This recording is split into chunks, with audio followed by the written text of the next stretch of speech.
Bom, vamos começar então. É, Boa noite a todos aí que estão aí na Twitchcam. Eu sou Roberto Ticanori, Kinoshita, e atualmente estou na Coordenação Nacional de Saúde Mental, no Ministério da Saúde. E, primeiramente, acho que tenho que me desculpar à audiência aí, porque terça-feira estava combinado de ter essa Twitchcam e eu tive de novamente dar um furo. Mas só para explicar o contexto, esta semana nós tivemos uma semana bastante intensa em Brasília, junto do Planalto. Né? Nós tivemos duas reuniões com a presidenta para discutir a questão da saúde mental, a questão das drogas, do crack. E isso levou a gente a ter uma quantidade de demandas de trabalho a ser feito de última hora e tal, e por isso a terça-feira ficou impossibilitada. Mas, é, bom, o que eu acho que vale a pena começar a colocar é isso, assim, né? É, a política de saúde mental, né, aqui no governo Dilma, e em particular, né, centrado na questão das drogas e do crack, tem a atenção da presidenta bastante grande, né?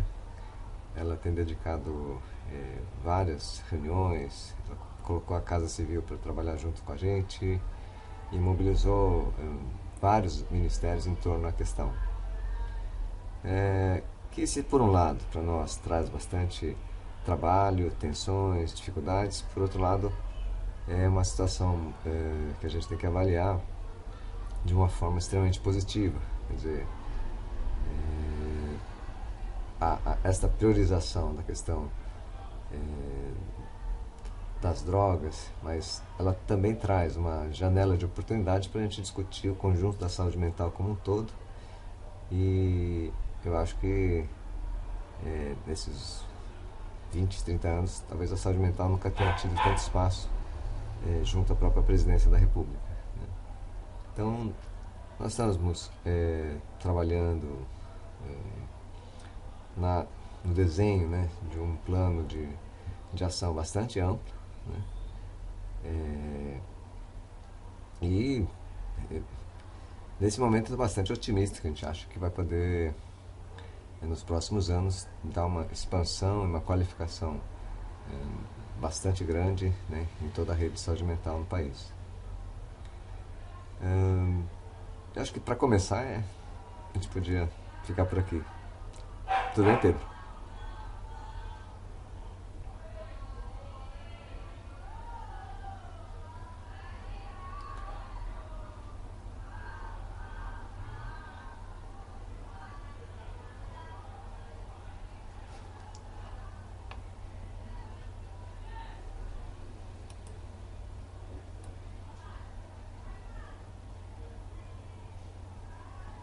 Bom, tem uma pergunta aqui do Gilberto Davi, de Goiânia. Né? Ele diz aqui: considerando o produto da 4ª Conferência Nacional de Saúde Mental Intersetorial, por que esta gestão está financiando leitos em comunidades terapêuticas, ao invés de pensar maior no investimento em casas de acolhimento transitório, residências terapêuticas e na estruturação das redes para um cuidado integral, e principalmente congruente com os princípios do SUS, da Reforma Psiquiátrica Brasileira, da Política Nacional de Saúde Mental e outras drogas, redução de danos e redução de danos. Tivemos muito trabalho para chegar ao fim da conferência, grande desgaste, vários dias em Brasília, mas meses antes, local e estadualmente, para depois nos rendermos a uma imposição como esta. Pois bem, eu acho que a primeira questão que tem que estar contextualizada aqui diz respeito. Eu vou começar pelo fim aqui. É equivocada pensar que nós estamos trabalhando a discussão das comunidades terapêuticas em contraste ou em contraposição à rede, né? Como eu disse, assim, a presidenta tem dado enorme dedicação de tempo, não exclusivamente a questão das comunidades terapêuticas. Esta semana nós tivemos 2 reuniões para discutir a rede, né?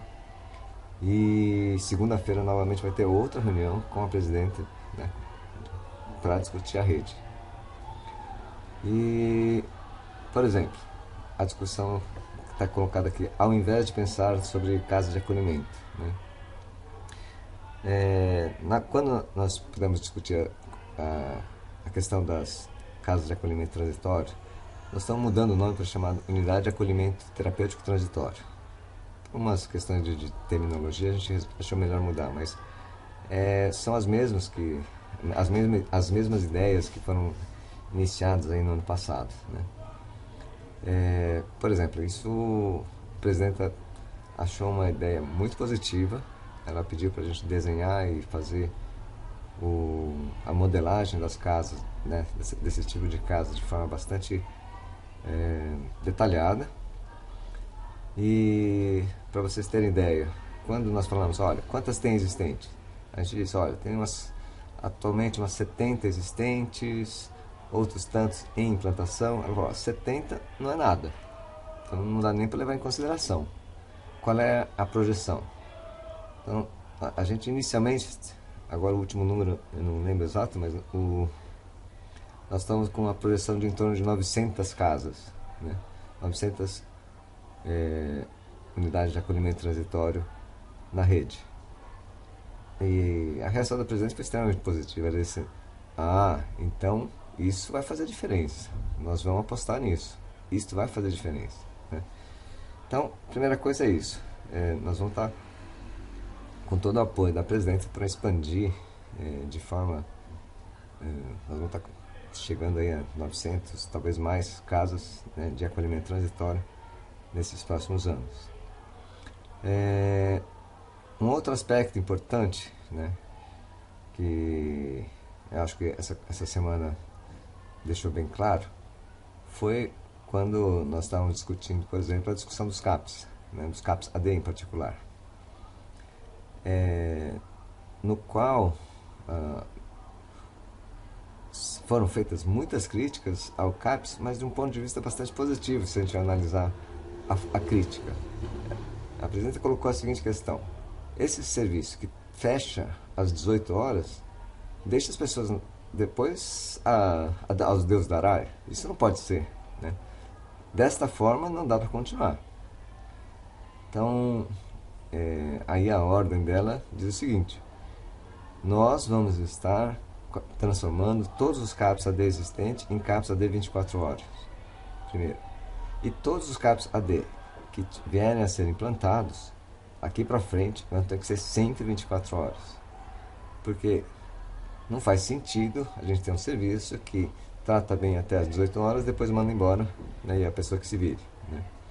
Então, essa é uma diretriz que depois a gente teve de detalhar melhor dentro do contexto, né, das diversas cidades, das diversas capacidades de implantação do município, mas esse princípio, né, de um cuidado continuado, 24 horas por dia, seja no CAPS, seja acoplando o CAPS com o ATT, né, com as unidades, com as casas de acolhimento, ou seja com unidades em leitos, em hospitais gerais, esse princípio de acolhimento 24 horas é uma das orientações mais, das determinações da presidente Moisés mais fortes que ela deixou para a gente, né? Então, novamente entrou a questão quantitativa e ela disse: tem que ter CAPs suficientes para dar conta, né, da demanda nacional. Não há orientação para ter experimentos, né? Não há orientação para ter, vamos experimentar um pouquinho aqui ou ali, né? Há que se ter a pretensão, né, e o esforço para dar cobertura a 100% da população nos próximos anos, né? Assim como outra parte da rede, né, na qual a presidenta deixou muita gosto, muito entusiasmo foi em relação à questão dos consultórios de rua, né? Ela achou que é muito importante, determinou também que a gente consiga deixar uma maior quantidade de consultórios possíveis, que a gente consiga dar a cobertura a mais extensa possível para toda a população que vive em situação de rua, né? Então, essa é um ponto para deixar bem claro. Essas são as reais prioridades, né? Essas são as reais diretrizes da política. As comunidades terapêuticas são uma parte da história, e essa história precisa ser compreendida, né? A meu ver, a política de saúde mental, e da qual eu posso dizer que também fui partícipe, nos últimos anos nós não demos, né, nos últimos 15 anos nós não demos a devida atenção. Talvez estrategicamente isso tenha sido correto, eu acho, mas a gente agora vai ter que se haver com essa decisão tomada há muitos anos atrás, de priorizar e focar todas as ações da política da reforma na questão hospitalar, e de fato a questão de álcool e drogas ficou secundarizada. Nesse processo histórico, né, as comunidades terapêuticas foram ganhando espaço muito grande na sociedade, e elas hoje têm uma representação e uma legitimidade bastante sólida. Não tem jeito, elas existem, elas têm reconhecimento, têm legitimidade, têm voz no Congresso, né? E é uma força com a qual nós temos que dialogar. Por mais que você possa dizer que não gosta, não dá para simplesmente pelo não gostar apagar a existência delas. Então elas são atores na sociedade com os quais, na sociedade democrática, republicana, você vai ter que estar lidando com elas, né? E a orientação principal, né, é que a gente possa, né, daquelas comunidades que forem se relacionar com o SUS, né, quiserem colaborar no SUS, vão ter que estar realmente adequadas, vão ter que estar dentro de parâmetros que a gente considere aceitáveis, tanto do ponto de vista técnico quanto do ponto de vista ético, né? Isso também foi uma determinação bem clara da presidente, de não se abrir as portas para qualquer tipo, né, de entidade, mas daquelas que puderem manter um grau de parceria que realmente vale a pena, tá?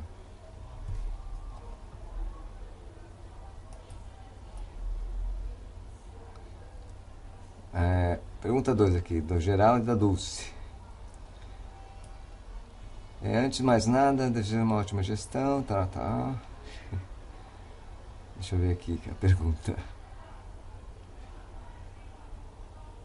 Bem, por que os técnicos de referência dos serviços substitutivos não assumem o papel de agenciadores do cuidado dos usuários da saúde mental, não deixando que essa incumbência e responsabilidade fique inteiramente nas mãos dos usuários ou de seus cuidadores familiares já tão sobrecarregados?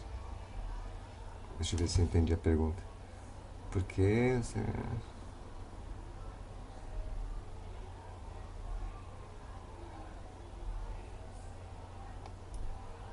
Bom, eu não entendi muito bem a pergunta, Geraldo, assim, porque quando você diz que os técnicos de referência não assumem o papel, né, de agenciador, a meu ver, então ele não está cumprindo essa função de técnico de referência. Quer dizer, historicamente a questão do profissional de referência, uma das primeiras experiências mais históricas são os chamados case managers, né, os gerentes de caso na história americana, né?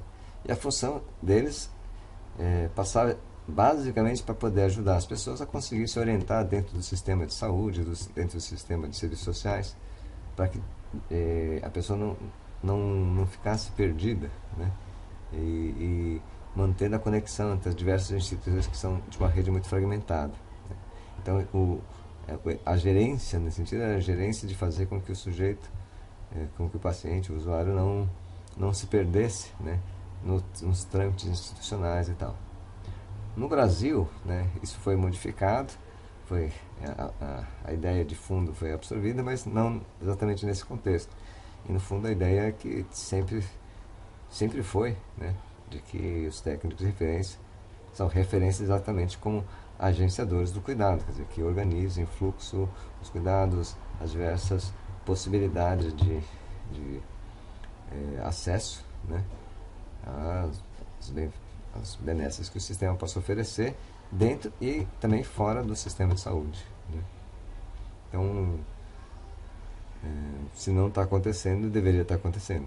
A gente precisa discutir isso, né?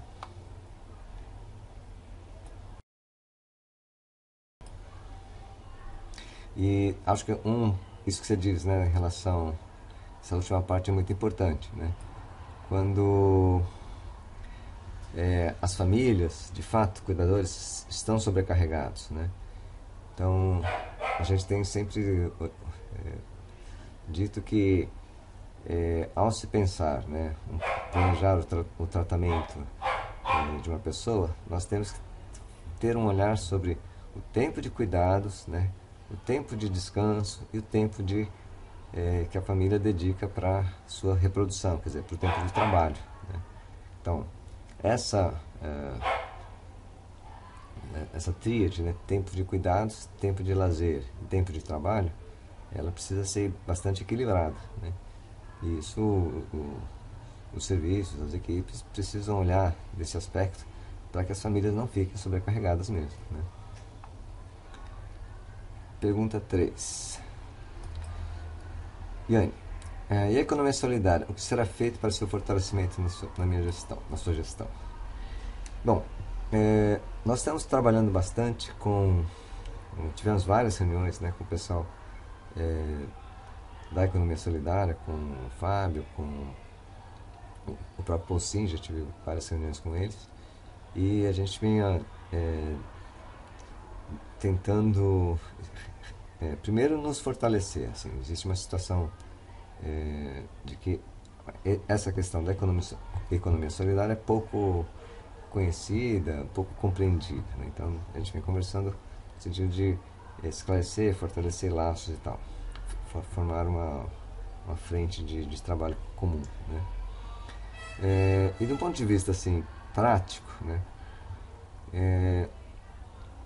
nós aí voltando à ideia de janela de oportunidades que o crack nos traz, né, e as drogas nos trazem como um todo, mesmo o álcool, né? Nós estamos fazendo uma discussão de que é necessário, né, além das questões sanitárias do campo da saúde, né, que resumidamente o tratamento na questão de álcool e drogas, que é necessário a gente ter ações intersetoriais.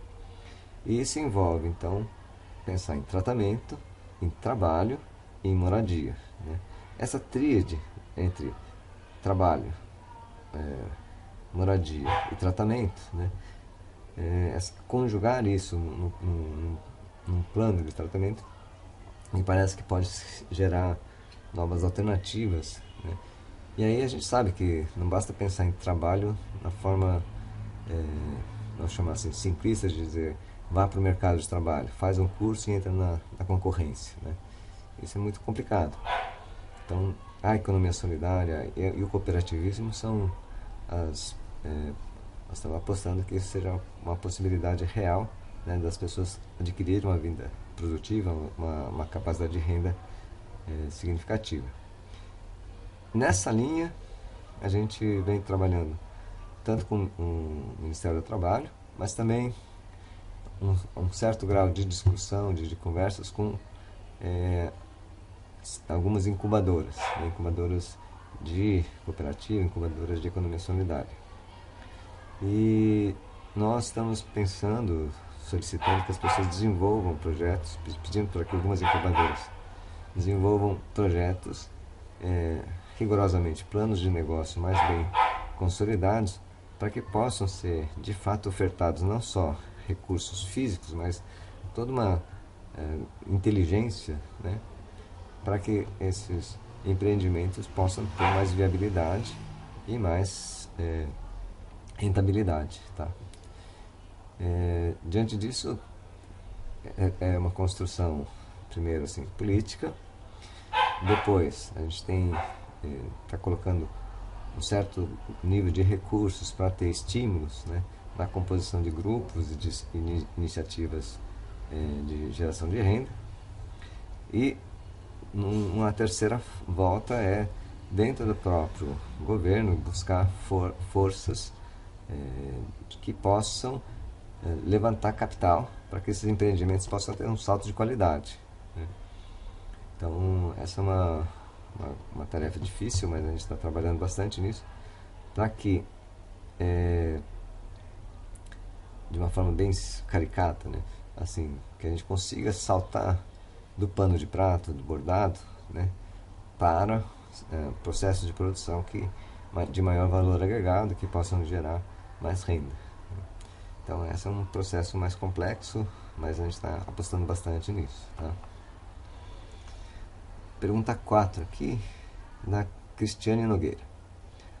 As internações compulsórias do Rio não apresentam um risco de retrocesso da luta antimanicomial? Bom, aí é preciso que a gente possa ter claro, né, o que nós entendemos sobre esse tipo de ação.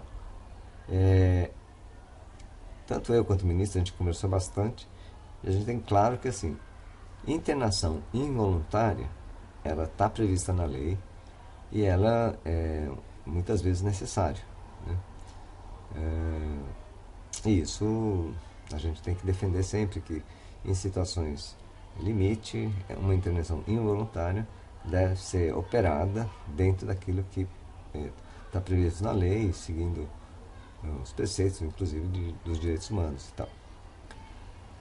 A questão é que uma internação involuntária, ela supõe uma avaliação do caso, né? Ela supõe uma avaliação e uma indicação de internação, que no caso vai se colocar contra a vontade do sujeito. Mas ela está suposta e a lei prevê, a gente pode operar, fazer esta internação, aí tem que comunicar ao Ministério Público e tal. Isso está dentro da lei, é isso que a gente deve defender e garantir. O conceito de compulsório, né, nós somos contra a ideia de compulsoriedade, porque o compulsório não supõe avaliação. Ela está dando a compulsoriedade, já é um pressuposto, né, de que a internação é necessária, sem avaliação caso a caso. Então, nesse sentido, aí pessoalmente eu acredito que isso é contra os princípios da lei 10.216 e, a rigor, seria contra o próprio Estado de Direito, contra o artigo 5º da Constituição, né?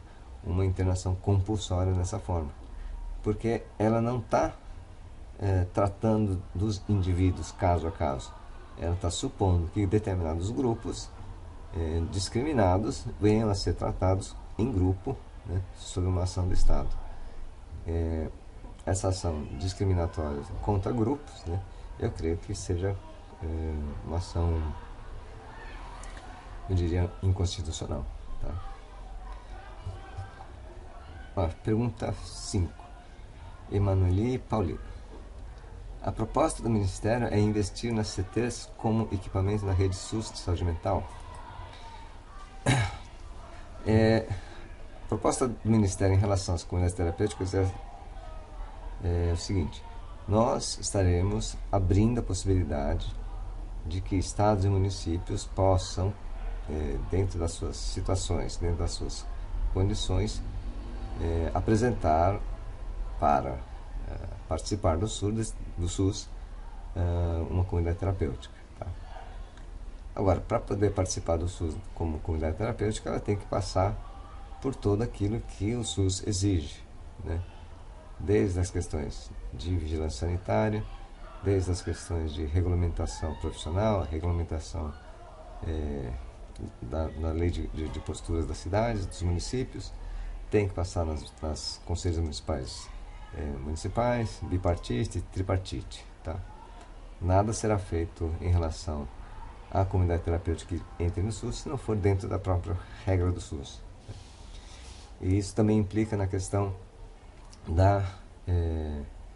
hoje, né, se vocês, quem está acompanhando o SUS, sabe que foi recentemente publicado o decreto 7508, que regulamenta a lei 8080.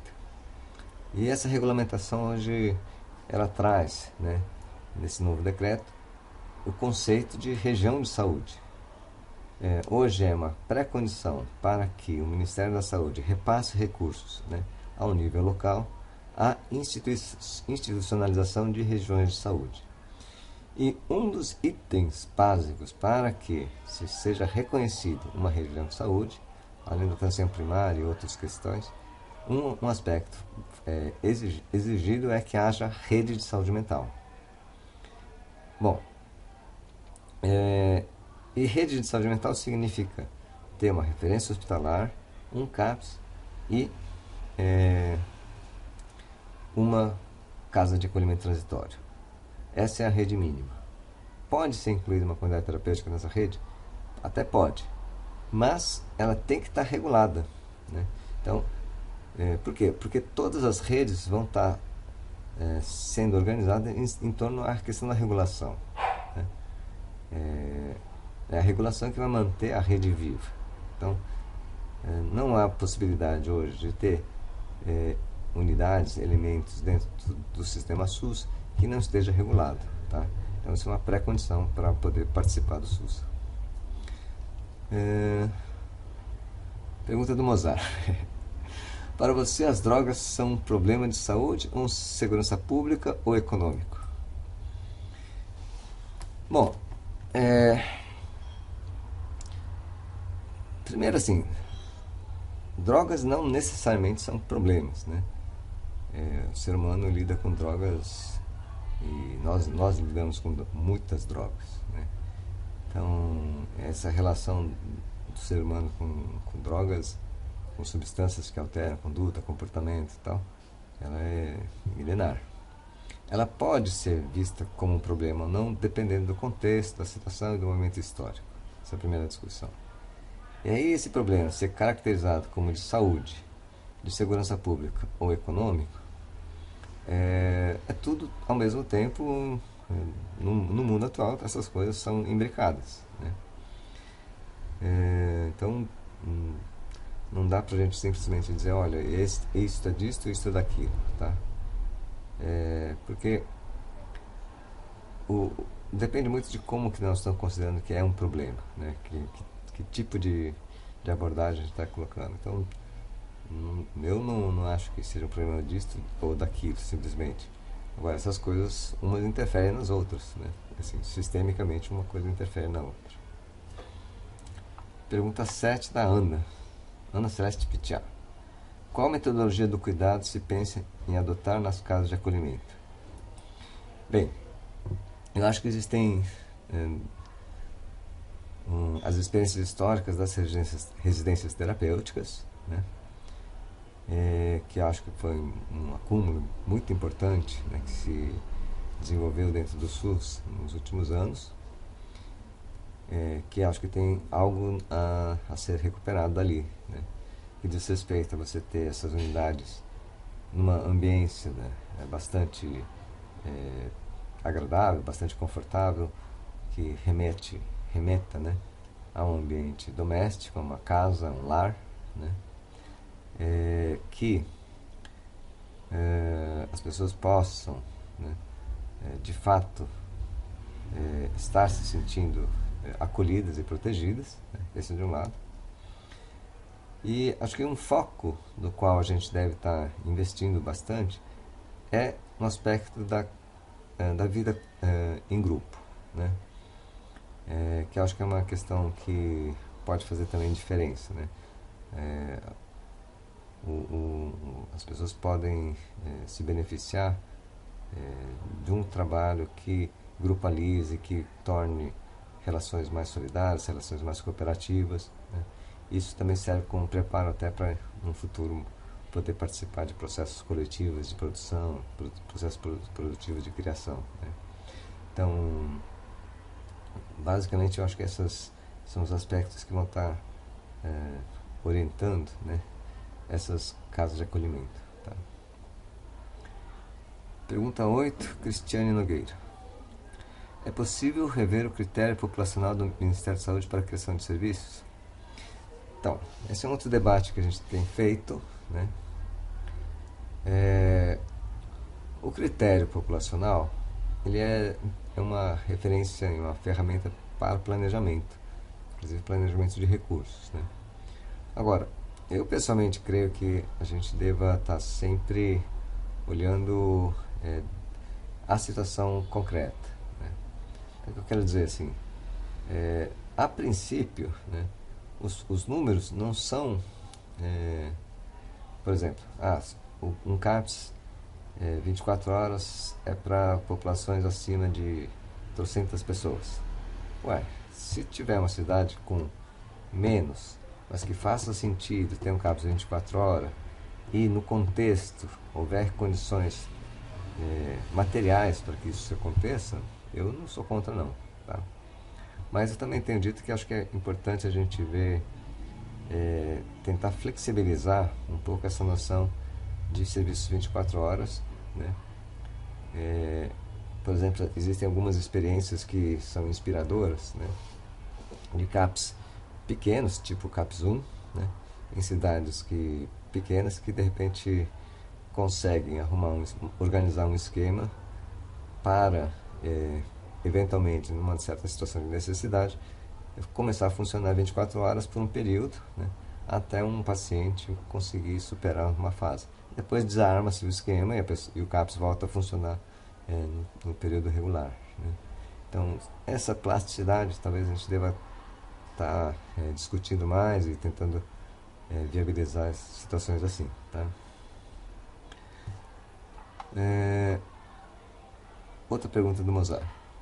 Gostaria de saber sobre a Rename, em relação à possibilidade de colocar medicamentos melhores. Em São Bernardo foi retirado a oxcarbamazepina e dado carbamazepina, por exemplo. Bom,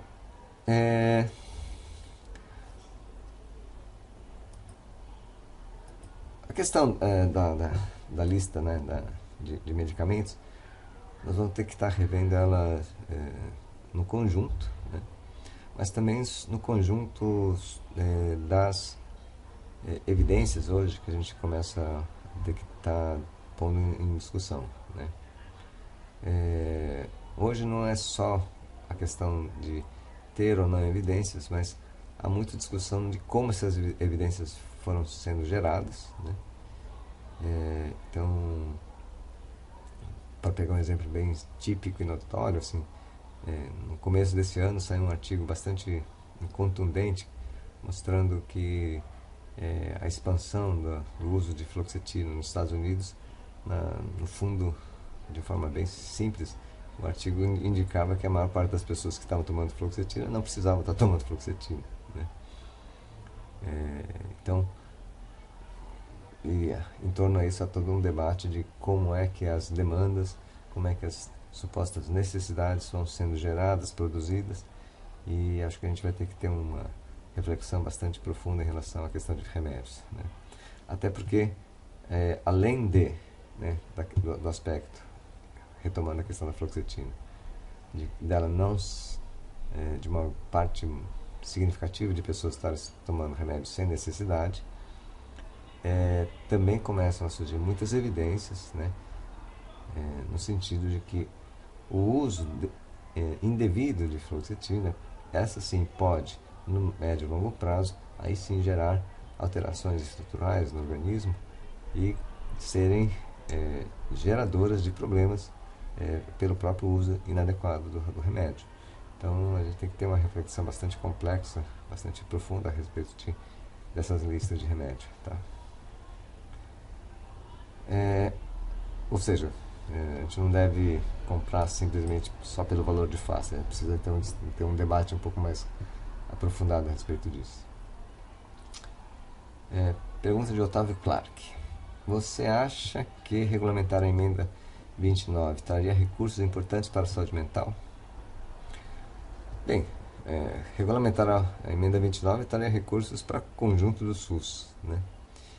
E com certeza. E agora, a questão da saúde mental Nesse momento ela está tendo uma valorização que jamais teve antes, né? Acho que nos últimos 30 anos, 25 anos eu nunca vi um destaque tão grande na questão da saúde mental e uma disposição política de realmente investir, tá? Então a gente está fazendo um planejamento bastante robusto para os próximos anos, né? E deve estar elevando significativamente o volume de recursos destinados para a saúde mental. Pergunta 11 do Leandro Gavinier. O CAPS-AD vai ter médico 24 horas? E o que fazer com os pacientes que não têm condição de sair dos manicômios? Bom, os CAPs, hoje, mesmo funcionando 24 horas, não tem médico o tempo todo, tá? E por isso, assim, o conceito de rede aí é fundamental, né? Nenhum serviço vai dar conta de ter tudo o tempo todo. Portanto, assim, é necessário que a gente consiga ter capacidade de gerenciar os recursos, que são escassos, particularmente a mão de obra médica, né, a mão de obra psiquiátrica. No país ela é rarefeita, né? Então é ilusório achar que a gente consiga ter, mesmo querendo, médicos 24 horas em todos os lugares o tempo todo, tá? Então esse é um limite importante para que a gente tenha que ter inteligência e capacidade organizativa para que a gente possa usar da melhor forma, né, os recursos que existem, tá? E aí, o que fazer com os pacientes que não têm condição de sair dos manicômios? Bom, primeiro, né, acho que não há pacientes que não tenham a condição de sair do manicômio. O que tem é falta de condições nos locais para eles possam sair. O que eu quero dizer? Então, as residências terapêuticas, elas vão ter que cada vez mais se tornar mais adequadas, mais qualificadas para poder lidar com os pacientes que atualmente vão ficando cada vez mais idosos, com problemas físicos, com problemas de que ultrapassam a questão especificamente comportamental, né? E nesse sentido, à medida que o tempo está passando, nós estamos lidando com uma população cada vez mais idosa dentro dos hospitais, né? O que foram sobrando. Então, esses pacientes vão ter que ter residências terapêuticas mais robustas, mais qualificadas. E Paulo Navarro. O Ministério da Saúde considera que as comunidades prestam bom serviço à população? Essa é uma pergunta complexa, assim. Nós não temos, né? Nós estamos iniciando, né? O governo está começando a ter alguns processos de avaliação de qualidade dos resultados das comunidades terapêuticas, tá? Pelo menos algumas, né? Agora, de um ponto de vista macro social, né, eu trabalho em pronto-socorro, né? Eu vejo muitas vezes que o fato das pessoas terem para onde ir em um certo momento, né, porque sempre vem a pergunta, para onde a pessoa vai, né? Qual o lugar que ela vai ficar? Não pode voltar para casa, não pode voltar para o mesmo ambiente, porque senão vai ser agredido, pode ser ameaçado, ou por outro lado, assim, a família não consegue mais dar conta de ficar com a pessoa. Então, essa pergunta, para onde vai o paciente, ela está sempre colocada, né? E nessas situações mais críticas, mais agudas, o que tem sido comum, o que tem sido frequente, é que as pessoas têm recorrido às comunidades terapêuticas. E, desse ponto de vista, elas têm um papel relevante, né, no contexto. Por quê? Nós temos que admitir que o sistema SUS hoje não consegue dar uma resposta convincente, sólida, para dizer para onde vai. Agora, eu creio que à medida que nós tivermos as redes implantadas, os carros 24 horas, a gente tiver unidades residenciais, tivermos pronto-socorro, tivermos leitos em hospitais, nós vamos estar ofertando um conjunto de elementos que pode dar alguma mudança nesse cenário, porque vai poder responder essa pergunta, para onde vai, né? Deixa eu ver aqui. Pergunta 13. Como o Ministério vê a mudança da RDC da Anvisa sobre as comunidades terapêuticas? Olha, essa RDC, ela já vinha sendo rediscutida pela própria Anvisa, né? Porque a Anvisa,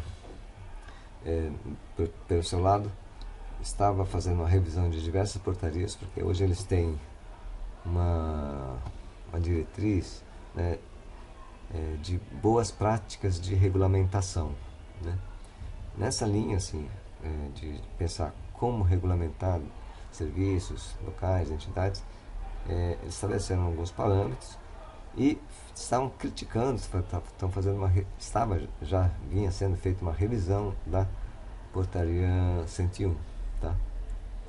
Então, essa nova portaria, ela foi, a portaria 29, a RDC 29, foi elaborada seguindo, né, essas boas práticas de legislação, de regulamentação, particularmente no campo sanitário. Então, o que a Anvisa trazia como crítica sobre a 101 é que ela 101 misturava aspectos, uns que eram metodologia de tratamento, outros misturavam questões de ordem administrativa e questões sanitárias, né? Então, esses aspectos tiveram de ser triados para tentar restringir para uma portaria que regulamente basicamente ou estritamente a questão sanitária. Então, ela não entra nos aspectos de modelo, né, nos aspectos de conceituais em relação ao tipo de abordagem que estaria sendo feita ali naquela entidade. Então, a RDC 29, ela está feita para aquilo que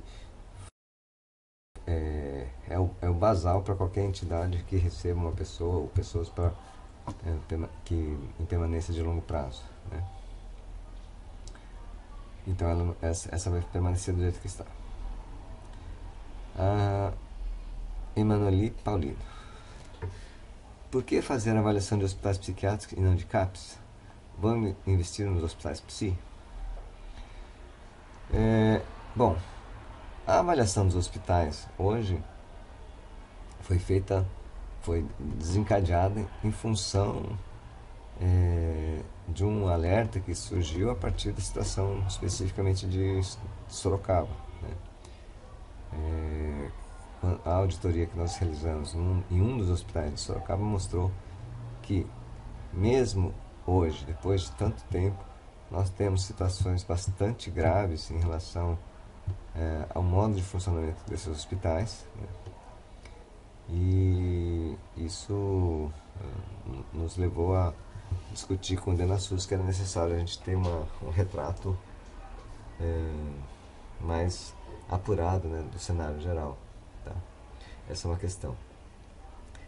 E a questão da avaliação dos CAPs, os CAPs já vêm sendo avaliados, né? Já houve um Avalia CAPs no ano passado, em termos pelo menos foi iniciado, e nós deveremos, né, nos próximos anos estar também agregando um componente, né, de qualificação geral, sempre itens de avaliação, tá?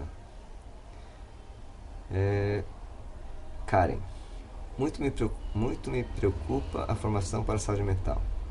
Como o senhor avalia isso? Bom, essa é uma das perguntas mais...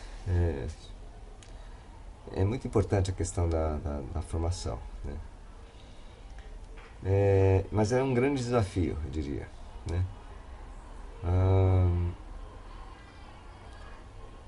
Pessoalmente, eu creio o seguinte, assim, que a reforma psiquiátrica, ela colocou um horizonte crítico em relação aos paradigmas tradicionais, e esse horizonte crítico leva um questionamento daquilo que nós entendemos como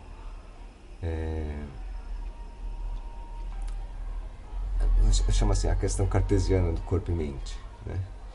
E no fundo todas as nossas formações hoje continuam sendo muito cartesianas. Então, para que a gente possa ter um efetivo salto de qualidade aí, de entendimento das ações, dos modos de fazer, dos modos de atuar, né, para um avanço da reforma, eu acho que vai demandar que todos nós façamos um esforço de construir uma base de conhecimento, uma forma de atuar e pensar alternativa, né, ao dualismo cartesiano, e pensar de uma forma mais monista. E isso é extremamente difícil de se operar, mas é necessário que na própria formação isso venha a ser iniciado. Acho que esse é o grande desafio. Maria Lúcia Boarini. Em Maringá, o Ministério da Saúde está financiando 80 leitos de AD que serão no hospital psiquiátrico privado. Como explicar isso? Em Maringá, essa situação ela foi discutida, né, com o secretário, e esse hospital se dispôs a separar e reformar uma ala, né, para leitos dedicados ao álcool e drogas, e com o secretário nós temos um acordo, né, de que esse hospital vai estar sendo reduzido, né, também em 80 leitos na sua ala psiquiátrica, tá certo? Então, esse hospital vai estar saindo de um hospital de 240 leitos e vai chegar a 80 leitos psiquiátricos e 80 leitos de AD separados, né, na psiquiatria. E esse hospital, esses 80 leitos vão ter um padrão de enfermarias mais clínicas mesmo, né? Então, esse é o acordo que foi feito com ele. Ele vai estar recuperando, reformando esta ala próximo de uma enfermaria de hospital geral, e ao mesmo tempo vai estar desativando, né, nos próximos anos outros 80 leitos da ala psiquiátrica. Então a gente vai estar, no fundo, reduzindo leitos. Alice Tallenberg. Como intervir nos hospitais que não têm condições de cuidado? Essa é uma situação complexa, assim, da parte do Ministério, né? Hoje o Ministério, assim, dentro do SUS, o Ministério não tem possibilidade de fazer uma intervenção direta, né, em nenhuma entidade, em nenhum hospital. Teria sempre que estar negociando junto a estados e municípios, né? E algumas vezes isso já foi feito, e cada vez mais, assim, vários municípios estão se empenhando, né, em tentar superar essa forma de atendimento, tá? Acho que recentemente eu tive com o secretário municipal de uma cidade de Minas, que também apontou que ia estar visando nos próximos meses, né, ou nos próximos anos, o fechamento de um hospital. Assim como os secretários na Bahia também têm essa intenção, né? Então, essa questão dos hospitais faz parte da agenda, né? Eles estão sendo substituídos lenta e gradualmente. Pergunta do Marcelo Kimati. Nossas centrais de regulação são pouquíssimo adequadas na elaboração de critérios para o uso de leitos psiquiátricos, sendo distribuidora de leitos. Como contar com elas para que o uso de leitos de CT sejam utilizados de forma apropriada para a rede? Bem, as centrais de regulação estão sendo todas reformuladas, os critérios de regulação estão sendo rediscutidos, né? Porque hoje não se limita basicamente à questão da regulação só da saúde mental, né? O problema da qualificação da regulação diz respeito à própria institucionalização das redes, né?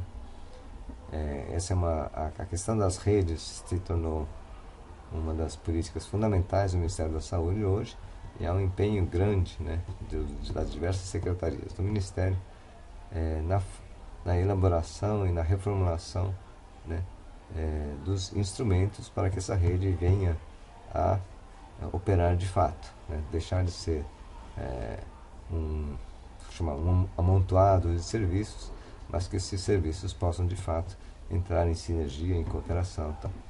Então, as próprias regulações vão estar sendo requalificadas no conjunto, mas também em particular na questão de saúde mental.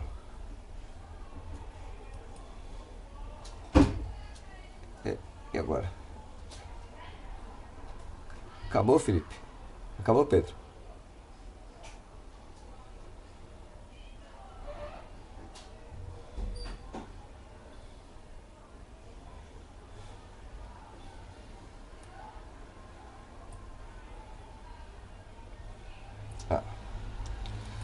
Pergunta aqui, deixa eu ver. Ana Celeste. O que o Ministério da Saúde acha sobre a ideia de se capacitar e se adotar o atendimento por acompanhante terapêutico no atendimento de aditos? Esse atendimento não atenderia a política de saúde mental de se voltar a olhar para a comunidade? Bem, eu creio que a questão dos acompanhantes terapêuticos, né, sempre foram bastante importantes, né, em diversas estratégias de cuidado. Tá? Agora, há uma questão para pensar assim, acompanhante terapêutico como profissão, como uma categoria particular, específica, né, como chama assim, uma formação específica, e lá, chama assim, de antanhos, né, se falava ainda de amigo qualificado, coisa do gênero e tal, que tinha um perfil menos definido, né. Eu acho que hoje ainda na rede SUS nós não temos, né, firmado a ideia da profissão acompanhante terapêutico, embora a estratégia de acompanhamento individual para ir para comunidades, para ir para o território, para estar presente, próximo dos pacientes, é uma estratégia que acho que é importante ser operada. Pergunta 20. Shirley. Como você considera a legitimidade das CTs de forma democrática, ou seja, como lidar com a diversidade cultural das crenças e religiosidade dos usuários a serem internados em CTs que são a parte evangélicas ou católicas? Bom, essa é uma das questões importantes, quer dizer, se a pessoa não se adequa, não quer, né, se adequar, ou não considera que a abordagem religiosa lhe seja significativa, não deve ser encaminhado a uma comunidade terapêutica, né? Assim como, eventualmente, assim, uma pessoa chega na comunidade terapêutica e não sabe, não lhe deve ser imposto nenhum tipo de crença ou forma religiosa, né? Assim, não devem servir como instrumentos de proselitismo. E as pessoas devem ter a liberdade de poder ir embora, né? Agora, para muita gente, a pessoa se identifica com isso e acaba, eventualmente, tendo algum tipo de benefício, né? Pergunta da Isabel Camargo. Ajudaria no fortalecimento da atenção básica o suporte de psiquiatra nos NAFs e medicamentos? Bom, atualmente a questão da atenção básica, né, eu não creio que passe por agregar mais especialistas no que tange a questão da saúde mental, né. O que eu tenho discutido com os companheiros da atenção básica é que nós precisamos desenvolver assim, pontes conceituais, né. Eu vejo que são dois campos de ação historicamente importantes, que cresceram, que se desenvolveram, mas como mônadas, como mundos à parte, uns do outro, né? Cada um fala uma língua e cada um age de um certo jeito. Na hora que a gente vai tentar juntar, as coisas não ficam como água e óleo, né? Não junta, né? Então, eu tenho proposto uma discussão que a gente deva desenvolver, criar uma metalinguagem que permita fazer a ponte entre esses dois mundos, da saúde mental e da atenção básica. E que a partir da construção dessa ponte, né, a gente consiga organizar as nossas ações de uma forma mais sinérgica, mais cooperativa. Tá? Atualmente, ele é bastante complexo, assim, bastante complicada, na verdade, essa relação. Pergunta do Florentino Júnior. A descriminalização do uso de drogas é uma pauta estratégica para a questão da saúde mental na visão do governo? Bom, é importante que as pessoas tenham claro, assim, no Brasil, desde a lei, acho que de 2006, não tenho certeza se 2006 agora me foge a data precisa, mas no Brasil não é mais crime usar drogas, né? Nenhum tipo de droga é criminalizável, né? E porque o conceito de crime é bem definido, é uma infração que é passivo de que a punição seja ser a perda da liberdade, né? Então, não é que é legal usar drogas, continua sendo uma infração, mas não é uma infração que não é passível de ser preso, tá? A pessoa não pode ser presa. Agora, a lei também, embora ela tenha descriminalizado nesse sentido, ela deixou o poder discricionário, né, para distinguir quem é usuário e quem é traficante, para a polícia, para o delegado, né? E aí a situação ficou bastante confusa, porque hoje há muitas prisões, né? Existe muita gente presa, né? Sendo considerado usuário ou sendo considerado traficante, e na verdade é uma discriminação pouco clara em relação a quem é usuário e quem é traficante. Então tem muita gente que está na prisão hoje sendo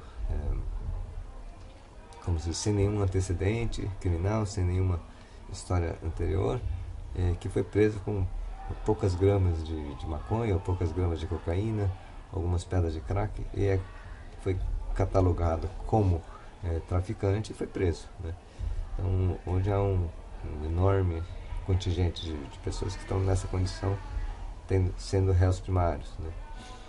Isso é uma coisa que é necessário que a gente possa debater amplamente para que a lei possa ser ajustada e os critérios da definição de traficante e usuário serem mais objetivamente definidos, né? Mas é importante saber que no Brasil não é mais crime usar drogas.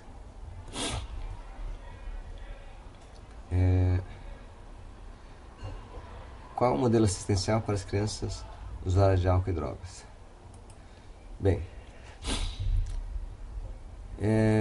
eu diria que essa é uma das questões mais complexas, né?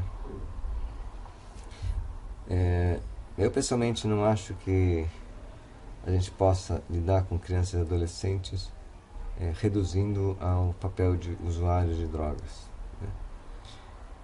Tenho feito a defesa de que a criança e adolescentes que estão em uso de drogas, esse é o fim da história, né? Em geral, nós temos uma história anterior de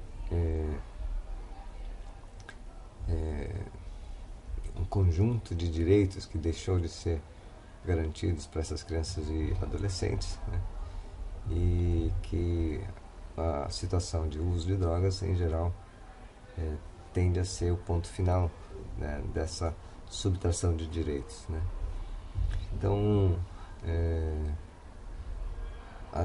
dentro do governo nós estamos criando um grupo de trabalho interministerial, fazendo bastante debates para avançar numa política de Estado mais consistente que possa, que parta do princípio de que essas crianças e adolescentes são hoje, antes de tudo, crianças e adolescentes que tiveram seus direitos aviltados e não reduzi-los a usuários de droga.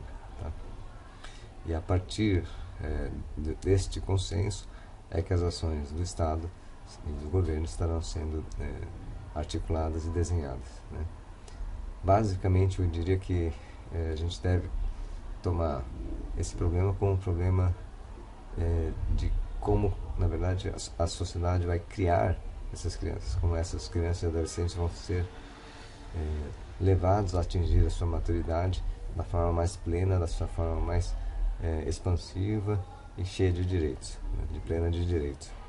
Acho que esse é o que é o desafio real. Henrico Dias. Os Centros de Convivência e Cultura ainda não possuem financiamento específico. Terão? Bom, essa é uma pauta que nós não definimos ainda, não está claro, mas porque há bastante divergência em relação a quem deve financiar atividades de cultura. Tá? Então, eu acho que é relevante o tema, que a gente possa estar tentando consolidar a questão do centro de cultura, mas também há uma tendência de que esse tipo de unidade possa ser vista também como uma unidade intersetorial. Né? Então, ainda não está claro isso. Cristiane Nogueira. Como garantir o suporte à saúde mental na rede hospitalar? A resistência dos hospitais gerais é muito difícil. É preciso ser exigido em lei? Bom, existem várias questões de por que nos hospitais gerais não tem leitos, né, e apoio à saúde mental, e álcool e drogas também. Um aspecto é a questão do próprio preconceito, né? Acho que a gente precisa tomar iniciativas de enfrentamento em relação à questão, como se diz, do preconceito, né? De um ponto de vista administrativo, a gente não tem como dissolver o preconceito, mas a gente administrativamente pode inibir a discriminação, né? Então, você pode deixar claro que uma atitude profissional não pode ser discriminatória, né? Que a gente tem que atender as pessoas que necessitam. Do outro lado, nos hospitais gerais há um problema objetivo em relação à questão de financiamento. Então, essa é uma discussão que foi feita dentro do Ministério. A experiência no final do ano passado, com uma elevação relativa dos valores, não deu resultado. Então, nós estamos lançando novamente, né, uma proposta aí de um valor agora quase 4 vezes superior ao que estava sendo pago até então, né? Isso a gente espera que possa estimular os hospitais a abrirem seus leitos. Agora, a grande garantia, né, mas a grande estratégia para a implantação de leitos em hospitais gerais hoje diz respeito à garantia de alta para esses pacientes. A garantia de que o paciente, uma vez passado o seu período de cuidados hospitalares, tenha para onde ir, né? Nesse sentido é que as unidades de acolhimento transitório vão ganhar um papel muito, muito importante. Quer dizer, na negociação com o hospital, nós temos que ofertar claramente que é possível atender, é devido, né, atender, mas nós garantiremos também que a pessoa vai sair, vai ter um lugar para sair no seu devido tempo, tá? Que ele não vai ficar ocupando o leito desnecessariamente dentro do hospital, porque não tem para onde ir, né? Então essa é uma diferença hoje, garantir essa conexão entre leito hospitalar junto com as unidades de acolhimento transitório. Deixa eu ver aqui. Onde estamos aqui? Exigido em lei. Pergunta do Kimati novamente. Qual o perfil do usuário de um leito de comunidade terapêutica para a rede? Por que os leitos das casas de acolhimento transitório não atendem essa demanda? Bem, essa definição dos perfis, ela vai ser feita na prática, né? Provavelmente nós vamos acabar encontrando pessoas que serão e preferirão ir para uma comunidade e pessoas que preferirão ir para um ATT nesse momento, né, para as unidades de acolhimento transitório. Eu creio que a quantidade de aprendizagem que a rede vai ter com essa unidade de acolhimento transitório é que vai fazer a diferença no futuro, né? Nesse momento, essa questão de este perfil ou aquele perfil é uma questão que não se coloca porque nós não temos acúmulo, né, nem histórico para dizer o que pode acontecer numa unidade de acolhimento transitório. Isso é uma aposta extremamente nova, né? E essa forma de cuidado vai ter que ser desenvolvida nos próximos anos. Pergunta 27. Como garantir que não haja essas obrigações nas CTs, principalmente sem profissionais de saúde com a nova RDC? Bom, essa é uma das questões importantes, né? A RDC 29, ela regulamenta a basal daquilo que existe de comunidade terapêutica. Ela é necessária que ela seja aprovada nisso para sua própria existência, né? Agora, para participar do SUS, né, isso não é necessário, mas não é suficiente, tá? Para participar do SUS, ela vai ter que ter profissional de saúde, sim, vai ter que ter responsabilidade técnica, assistencial de profissionais de saúde, vai ter que ter esse tipo de abordagem para que se caracterize como serviço de saúde, né? Senão não pode fazer parte do SUS. Então é importante ter claro que você tem uma linha divisória entre as que têm capacidade de estar no SUS e aquelas que não têm capacidade de estar no SUS, né? Deixa eu ver aqui. Wellington. Os secretários municipais de saúde têm posições muito distintas sobre investimento em saúde mental. Até porque as contrapartidas municipais são altas em relação aos repasses da União e dos Estados. Como implantar serviços, mantê-los, abrir leitos em hospitais gerais, sem a anuência dos secretários? Como o CONAS e o CONASEMS têm se posicionado a respeito? Bom, as diretrizes da política, né, que nós estamos apresentando já foram discutidas, né, e em primeira instância aprovadas pelo CONAS e CONASEMS em termos de diretrizes, tá? Agora, no plano mais específico, né, dos modos de financiamento, dos valores e tal, isso ainda estará sendo discutido e pactuado, né? Então, os princípios gerais foram acordados, né?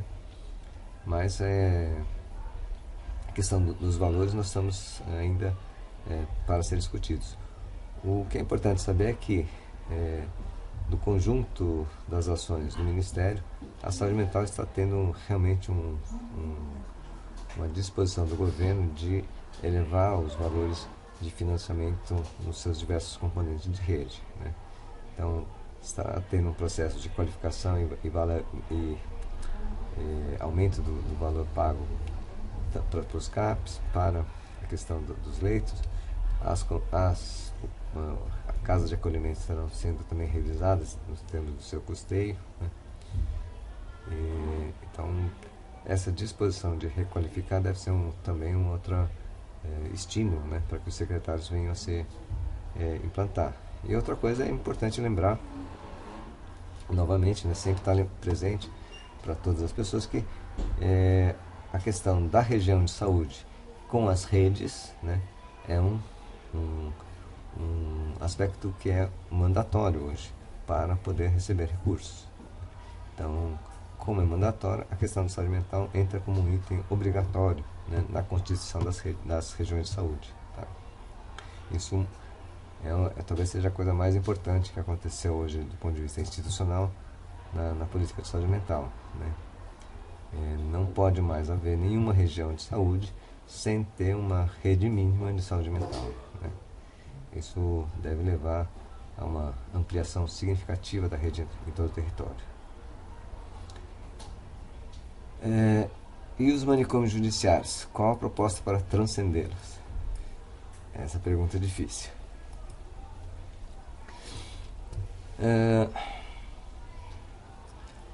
Bom, dentro das poucas experiências históricas que nós temos, tem havido experiências bastante ricas e exitosas, né, no processo de transformação aí, eu diria até de liberação, né, de pessoas que estavam em manicômios judiciários. Né. Agora, ele tem encontrado limite nas estratégias, por exemplo, de financiamento, né, de residência terapêutica para pessoas saídas de manicômio judiciário. Então, nós estamos tentando descobrir, desenhar uma forma de que dedicar recursos para a implantação de residência terapêutica também para pessoas saídas de manicômio judiciário. A outra forma, assim, é que aí existe o grupo que trabalha com saúde nas prisões, né, e tem desenvolvido também uma forma de garantir um cuidado melhor, né, dentro das prisões, né, e dentro do manicômio judiciário. Agora, transcender, né, esse tipo de instituição,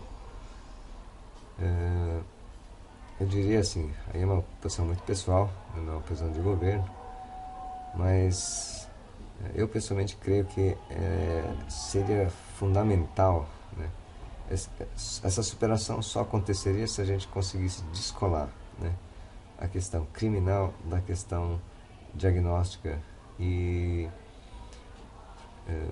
não ter essa ideia de que crime e doença mental mutuamente se interferem. Né?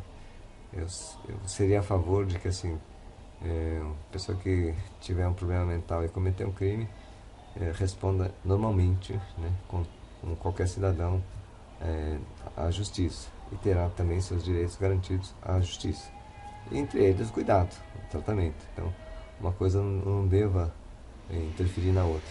Por quê? Essa concepção de que a doença mental seria um atenuante, né, da situação de culpabilidade acaba sendo, na verdade, um agravante nos efeitos, né, para a vida da pessoa. Então, muitas vezes as pessoas cometem crimes bastante simples, né, crimes menores, e acabam ficando a vida toda presas. Né? E a gente sabe que existem muitas situações de crimes extremamente graves que as pessoas saem rapidamente, né, das prisões. Então, eu pessoalmente creio que a gente deveria estar caminhando para um debate de descolar, né, criminalidade e doença mental. Tá? Acho que a transcendência desse tipo de instituição passa por aí. Emanuele Paulino. A política de redução de danos não está enviesada no Brasil? A redução de danos é uma estratégia prioritária na sua gestão? Bom, preciso entender o que é que se está querendo apontar, denotar com a questão de redução de danos. Né? Da experiência histórica da AIDS, né, a gente tem um modelo racional bastante claro, né, que é, entre a pessoa morrer de uma infecção letal e usar drogas, a gente deve tolerar o uso de drogas para evitar que a pessoa morra. Então, é uma situação bastante clara, né, do que é a redução de danos, porque você está na experiência histórica da AIDS, se trabalhava com um contraste entre vida e morte. Né?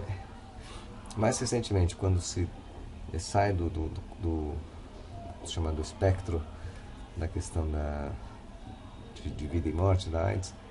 A questão da redução de danos foi ganhando também várias conotações, mas eu diria assim que primeiro, né, tem gente que considera a redução de danos como uma técnica específica, um know-how específico e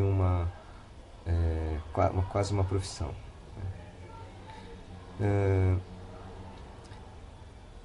Eu acho que isso, de uma certa forma, eu não concordo com essa ideia, não. Porque eu creio que assim, a redução de danos, no contexto atual, deve ser tomada como um princípio geral de todas as pessoas que vão estar trabalhando na área de álcool e drogas, ou no conjunto da saúde como um todo, na verdade, né? O princípio básico é de que a gente deve prolongar a vida das pessoas como primeira opção. E se para prolongar a vida das pessoas a gente tem que tolerar determinados comportamentos desviantes, né? Então isso deve ser trabalhado desta forma, né? Com a expectativa de que no conjunto, no tempo, né, a gente consiga transformar o contexto geral da vida das pessoas, tá? Porque de uma certa forma, assim, às vezes a ideia de a gente fazer uma discriminação positiva acaba virando também o contrário, né? Acaba virando um preconceito às avessas, né? Então, eu creio que a gente tem que ter bastante claro, assim, a questão da redução de danos é um princípio de cuidado que a gente deve ter sempre presente, né? Prolongar a vida é uma questão fundamental, né? E por quê? Ao prolongar a vida, a gente tem a chance de fazer uma vida melhor.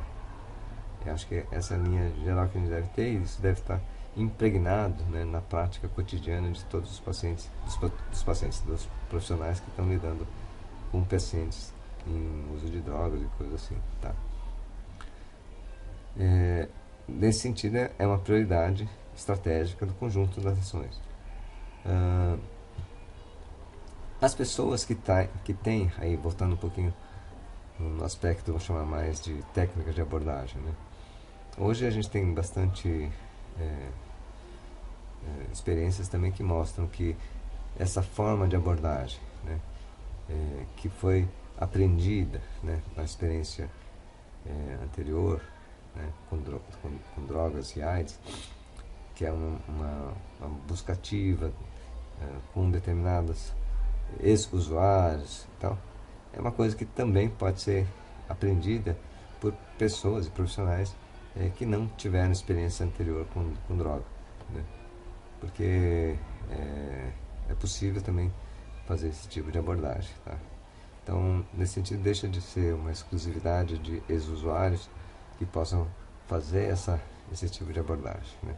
Embora, claro que assim, é mais fácil para quem já passou por experiência, mas não quer dizer que pessoas que não tenham passado não possam aprender também a abordar e ser efetivos nessa abordagem. Mozart: tem como exigir um medicamento para a cidade de São Bernardo do Campo que antes tinha e agora não tem mais?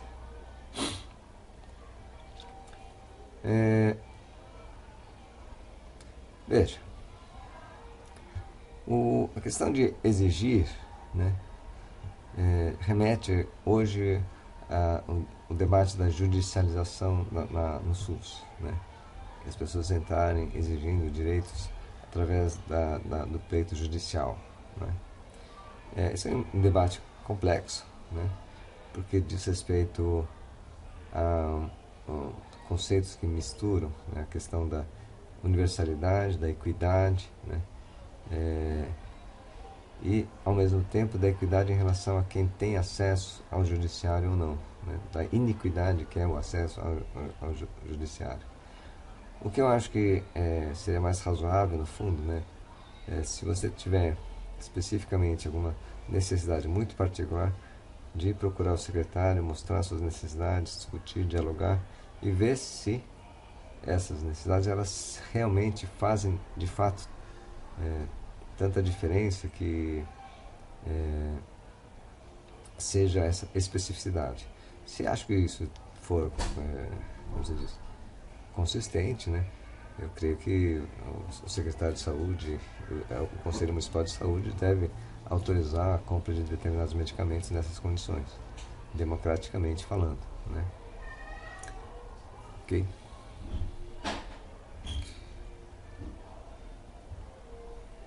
Tem mais aqui, deixa eu ver. Acho que acabou. Acabou as perguntas, Pedro?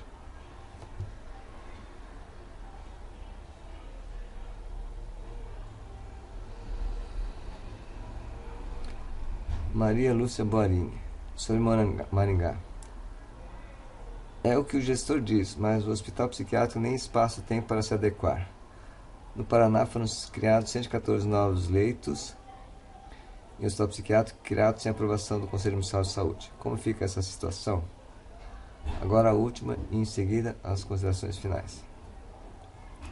Maria Lúcia, é o seguinte, assim, esse compromisso está colocado na portaria, ele é exigível pelo Conselho Municipal, tá certo? E eu posso dizer o seguinte, assim, houve já uma solicitação, né, para que a gente comece a fazer o cadastramento desses leitos, tá?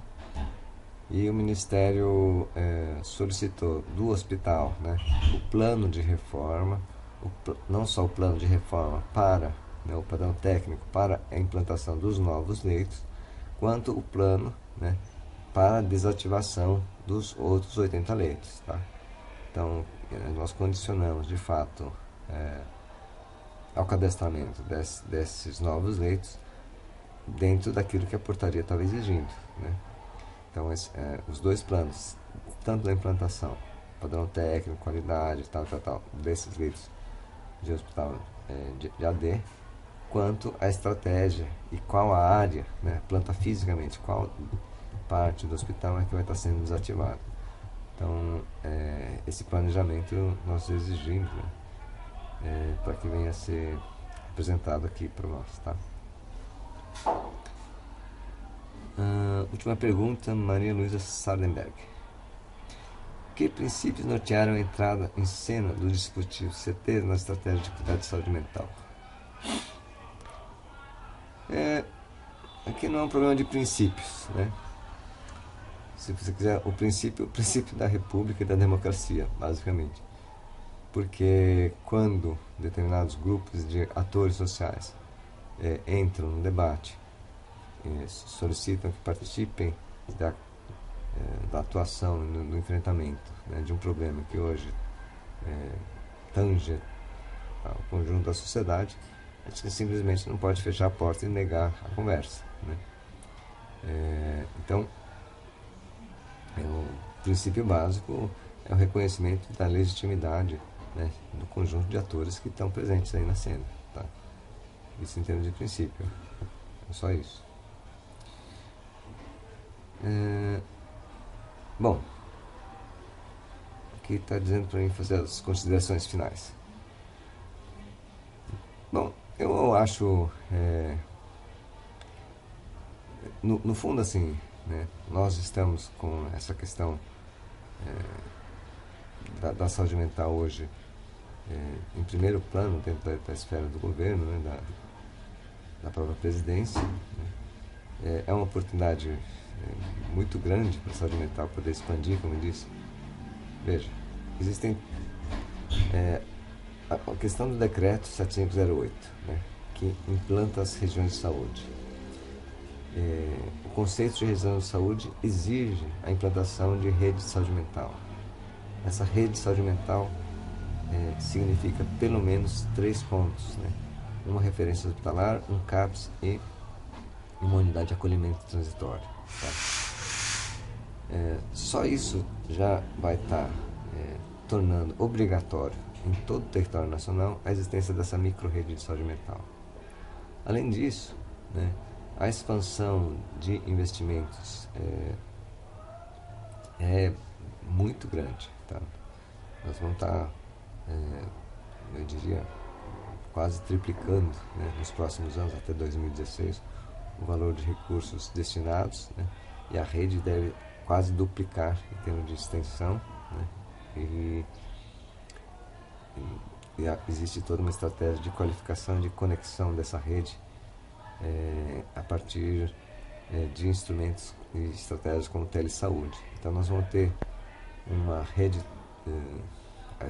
a ideia, a aposta é que a gente consiga conectar toda a nossa rede numa grande rede viva, né, de sinergia, de apoio entre todos os serviços, entre todos os companheiros que estão trabalhando, para consulta, para compartilhar, para discutir casos, para fazer coisas. Então, esse dispositivo de telesaúde deve estar sendo permitindo a conexão, né, nas regiões entre todas essas pessoas que estão em trabalho. E acho que a consultório de rua, unidade de acolhimento transitório e CAPS AD 24 horas foram diretrizes e, na verdade, assim, decisões tomadas pela presidenta de uma forma bastante firme, né, e orientadas para que sejam implantados com todo o nosso empenho. Tá?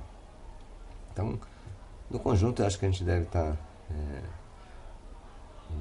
eu estou bastante otimista, embora eu acho que é um desafio grande, né?